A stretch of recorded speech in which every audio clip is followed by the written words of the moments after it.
Peace, it's David Ellis. I'm 24 years old from Chicago, Illinois, and this is Entitled. Yeah.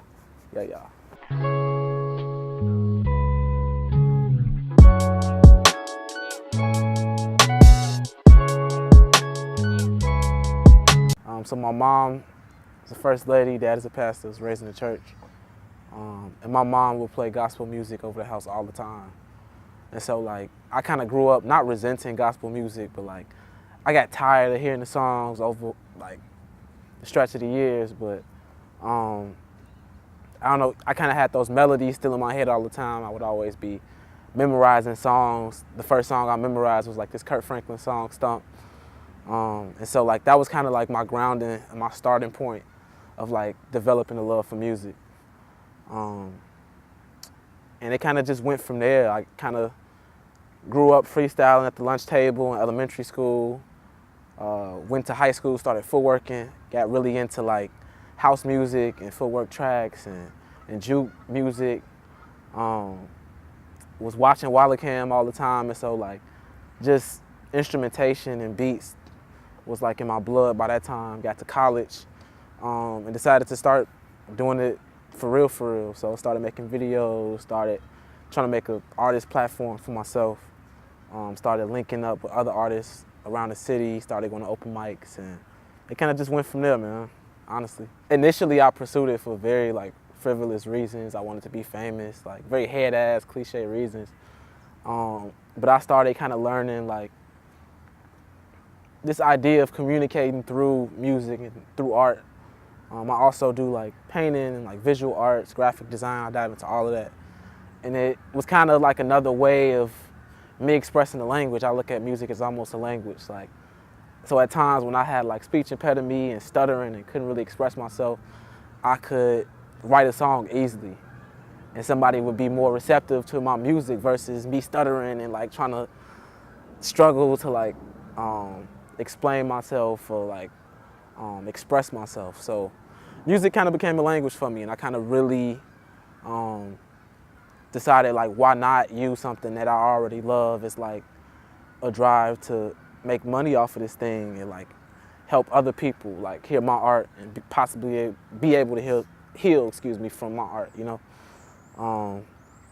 And so that was a huge part of what music became for me. That's a language, man. Music is it's art. Music is music. It's nothing else. You can't really define it. It is. It's one of those things. It kind of just is what it is. And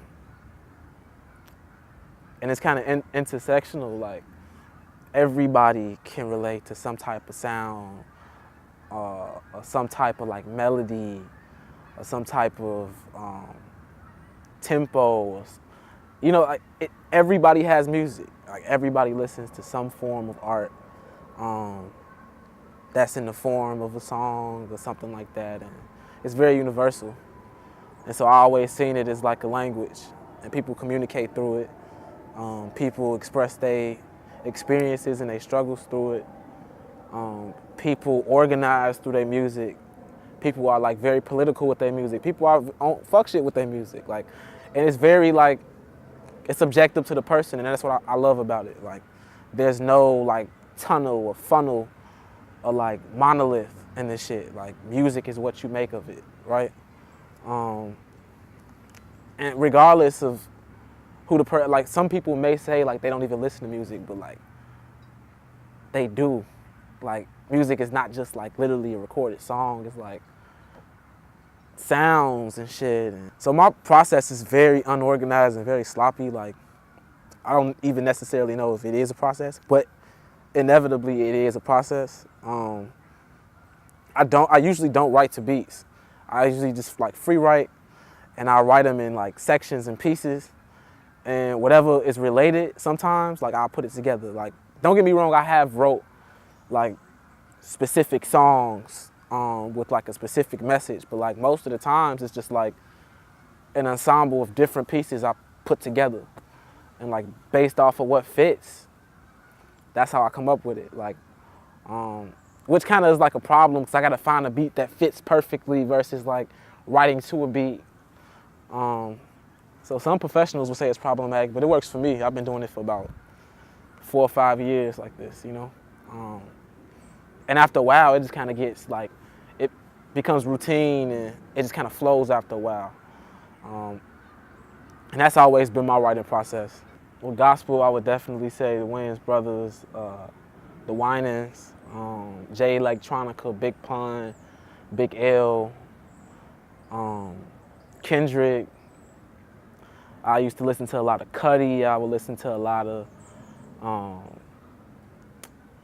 Mac Miller, actually, for like a stretch of 3 years in high school.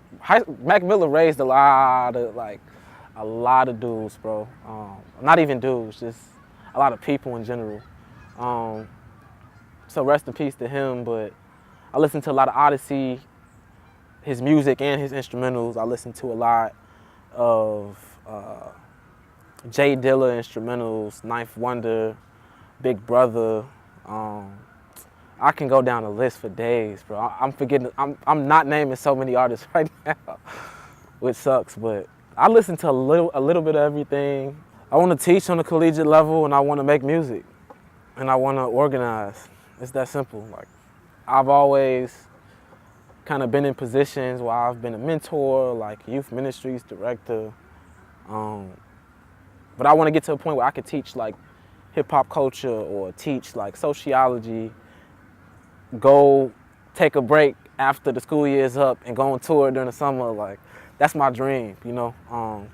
I found out Ninth Wonder had like a class, he was teaching a class at like Harvard, and from that moment on, I was just like, bro, I'm trying to do that, bro, and go beyond and still organize and do a lot of political work to help like free folks out here, man. So that's what I'm trying to be in 5 years and beyond.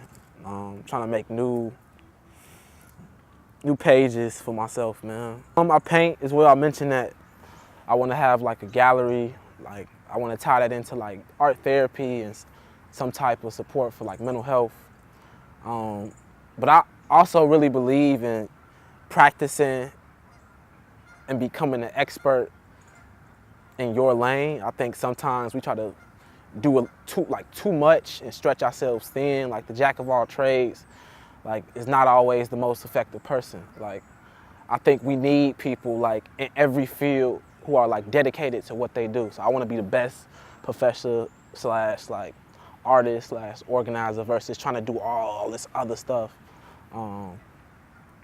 Even though art is something that I kind of tie that into music, but I don't want to, it's not that I'm closing myself off. I just want to like become an expert in what I love. Like, I don't want to like waste time, you know what I'm saying? And be all over the place when I can be like being the best at what I need to be the best at to help the world. Like, the world needs niggas who like are in positions and that are the best in those positions versus like, oh, I'll do this and I'll do that. Like, who are you really effective for, you know? So I just want to stay in my lane and like master what I'm doing, bro. To me, it's how you measure based off of how you can treat folk, like,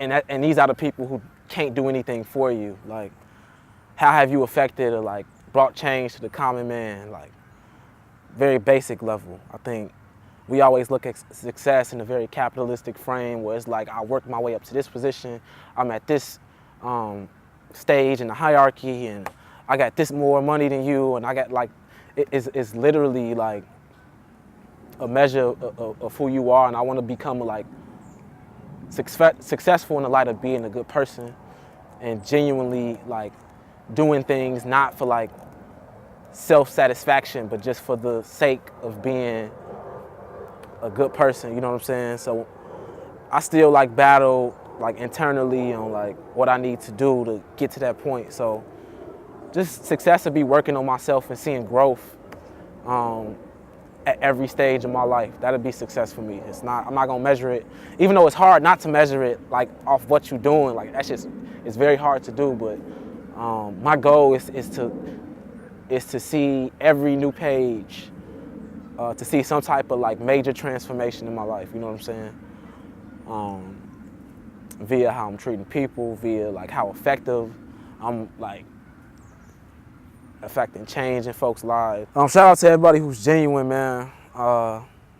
We the best at what you do. I hate to like shame folks. Like everybody has their own chemical makeup and their own like thought process, and like whatever you do, try to master that versus like being all over the place. Like we need the best doctors, we need the best mental health professionals, we need the best teachers and like lawyers and like people who dispose of garbage. We need the best, like literally like practice and like